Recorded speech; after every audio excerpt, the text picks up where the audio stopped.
Rajkot ST ડેપોમાં poster લાગ્યા છે। મુસાફર હિત રક્ષક સમિતિ સામે સવાલો ઉઠ્યા છે। એસટી વિભાગે સમિતિનો ખુલાસો કર્યો છે। સસ્તી પ્રસિદ્ધિ માટે આ સમિતિ છે। આ સાથે જ એસટી વિભાગ વધુમાં કહે છે કે સમિતિને કોઈ માન્યતા મળી જ નથી।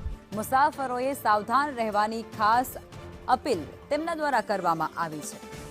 સંવાદદાતા મયુર અમારી સાથે જોડાઈ ગયા છે। મયુર, શું છે સંપૂર્ણ વિગતો? લખમાં રાજકોટ એસટી વિભાગ દ્વારા ખાસ સ્પષ્ટતા કરવામાં આવી છે કે મુસાફર હિત સમિતિના નામે કેટલાક લોકો છે તે એસટી વિભાગને બદનામ કરવા માટે વારંવાર ફરિયાદ કરતા હોય છે, પ્રેસ નોટ આપતા હોય છે અને મીડિયાની અંદર આવતા હોય છે।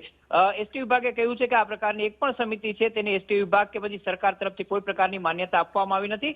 માત્ર તેમનો હેતુ એસટી અને રાજકોટ ડેપોને બદનામ કરવાનો છે। એટલે મુસાફરોએ સાવધાન રહેવાની જરૂર છે। આ માટેના બકાયદા પોસ્ટર અને પ્રેસ રિલીઝ છે એ રાજકોટ એસટી વિભાગે જારી કરી છે, જેથી કરીને મુસાફરો જાગૃત થઈ શકે।